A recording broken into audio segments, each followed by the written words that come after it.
के नीचे एक अद्वितीय जगह है, सुपरहीटर जलमार्ग।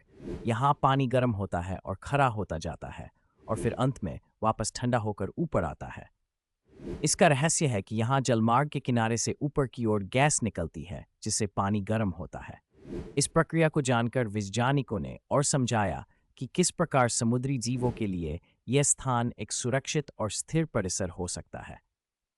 इसे सुपरहीटर जलमार्ग कहा जाता है और इसकी गहराई करीब 6 मीटर तक होती है। यहाँ अविश्वसनीय प्रकार से जलमार्ग चलता है जिससे जीवों के लिए एक अनोखा परिसर बनता है।